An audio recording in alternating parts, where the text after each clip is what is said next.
Alright, what's going on, everybody? Back with another video. And thankfully for this video, I'm not gonna have to travel very far in order to film it because it's right there in the backyard. So pretty much this soft maple tree, the limbs are just sitting out and shooting over the house, dropping a bunch of leaves up in the gutters and whatnot, making it a little bit harder to clean. And also there's, I guess, the risk of one of the limbs falling off onto the tree itself. So we decided to have it cut down. It's definitely a big son of a gun. I'm going to be going down on the bottom first, cutting off all the small limbs. Then I'm gonna make my way back up top, start cutting off the bigger stuff in the areas where it's not hinging and where it could fall. And then I'm gonna start cutting the big stuff up. At least that's what I'm thinking now. Plan might change after a little bit of sawing. But yeah, let's get to this. I always put my hand in the middle of large rounds to show some scale, and the base of this tree was massive. All right guys, and saw wise, for all the limbs and the smaller cutting, I'm gonna be using the 545. It's the smallest saw that I have, and it'll do good on these limbs because it won't be as heavy, and I'm gonna be able to maneuver it around a lot better. So, get this thing gassed and oiled up. Got my trusty tool here. We'll get to this. Like I said, first thing I'm gonna do is go around and get all these pieces that are definitely the smaller type limbs. Get them all out of my way so I'll have a little bit more room to cut and a little bit more room to work. We'll start with that. After the first cut into this job, I knew it was going to be a lot of time and a lot of effort to get this thing cleaned up. We had a professional come in to drop the tree due to me not having enough experience, and I didn't want to ruin the house in the process. So with me doing the grunt work of cleaning it up, we ended up saving a good chunk of change in the end. Alright, so that's pretty much the gist of what I'm going to be doing here in the beginning. Not really going to film all that because it's going to take so long. Once I got all the small stuff cut up, we'll be back. There's some progress right there. Little pile growing over there. I'm going to go on the other side and do the same thing. Small limbs off so I can start working on the big stuff. And as I walked over to the other side, I found the wedge where they ended up cutting it out to get it to go down. Threw it over in the keep pile because wood is wood and it'll burn. Second small pile there. Now the brush is out of the way. Cut off these ends. Okay, I'm gonna cut this limb off right here. Make sure I'm not gonna be agitating anything too crazy. Let it fall, cut it into some wood. I tried to keep almost everything that I could safely cut off this tree and save it for firewood. But due to the fact that these limbs were strung out over this limestone wall and it was pretty high, I didn't want to risk falling off of it, just to get an extra foot of wood. In this next section of cutting, I decided to break out the 562. Just because I was starting to cut larger stuff, and also my 545 chain was getting duller than a hoe at this point. And I was honestly expecting the tree to move a little bit whenever I cut this branch, but it was fully supported by that other big one right there in the middle. Well, be it that I already have these pieces that are kind of set up here in good sections where I can go ahead and cut them up. I'm gonna go ahead and cut these pieces into firewood so I can get them up off this hill. I'd usually leave them in logs when we get the skids through here, but the incline on this hill is just totally insane, so I'm just gonna cut those up. I pulled the poison ivy vines off this log before I started cutting, because if you don't, whenever you saw into the poison ivy, it will throw the oils from the plant right on you, and your arms will be covered in it when you're done, and it's absolutely terrible. But once the poison ivy was gone, I got to sawing it up. I decided to saw about 3/4 of the way through, marking each block, hoping I could make the last cut all the way through and the log would roll over, exposing the final section I needed to cut. But it ended up just falling right down, and I pieced it up later. This limb was laid out in position about as optimal as you can get when you're chainsawing. It was up in the air away from the dirt, allowing me to get that thing cut up quick.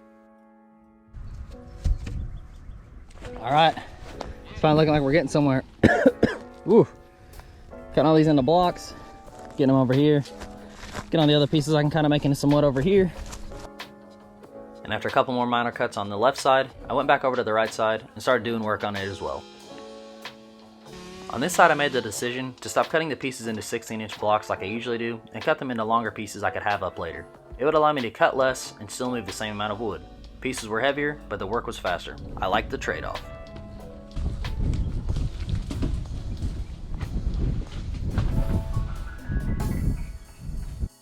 When it was all said and done, I had about 3 or 4 pieces roll off, just like that did there, and I was happy it was the firewood rolling off and not me.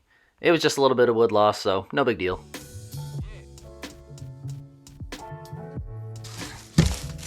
Alright, need a little bit of a water break.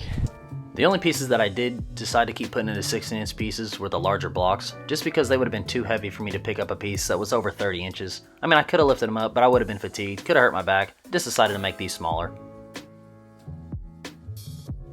And on this section of the time lapse, you can see the tree kind of droop a little bit and actually move downward. I totally couldn't notice this happening in real time until this section right here.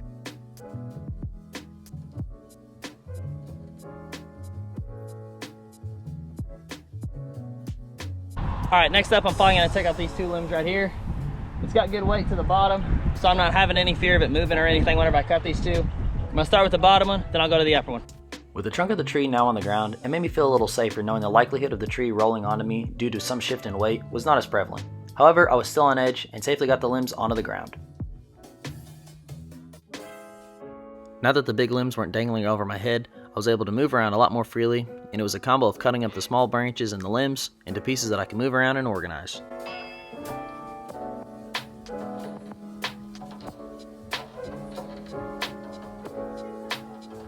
Out of gas again. I'm gonna go ahead and cut all this up off camera. I'm not sure if I'm gonna move this up over the hill or not. I'm getting pretty tired, we'll see. All right, another progress section here. Running low on battery, running low on memory, running low on everything. Hello, person that thinks I'm insane. All right, I'm finally getting into cutting these big blocks though, so figured it'd be kind of cool to film some of this. Let's get it. I just put a new Oregon chain on the 562 the day before and got some light use out of it. And even after the decent amount of sawing I did throughout this video, it still had a good enough edge that I could cut through these bigger sections. It was pretty awesome. And I always religiously pull a tape on these wider rounds, because splitting a piece this wide makes a lot of wood, and you want it to all be the proper length. Started out here at about 5 o'clock, it is now 8, so in 3 hours I was able to pretty much get all this stuff cut up, obviously other than the tops. If there wouldn't have been that big cliff situation right there, I mean that thing's close to 8 to 10 feet high. I mean, I probably could have got down there and cut some of the tops off, but we'll be able to maybe hook a chain to it, like I said, and be able to pull it out in the field and either do a burn pile or pull them back into the woods or something. And then I'm getting some decent firewood out of this as well. This stuff's just a soft maple, but it doesn't really matter. All wood is firewood, especially if it's just for something that's outside. Anyway, we're about to cut this up right here. And in all honesty, this thing might be kind of cool to make a table or something out of, because from the bottom to the top, 44 inches high, and then roughly here's about, let's say, 6 inches wide. Put that up to that. So there's 35, so let's say 34, so about 40 inches. So 40 by 44, it's pretty cool. This is a really big tree. And this is just one big open spot now, and really opens up the view to this back field here. It's pretty awesome. All right, that was hard work, but it was pretty fun. If you guys enjoyed the video, give it a like and subscribe to this channel. And as always, have a good one. Thanks for watching, everybody.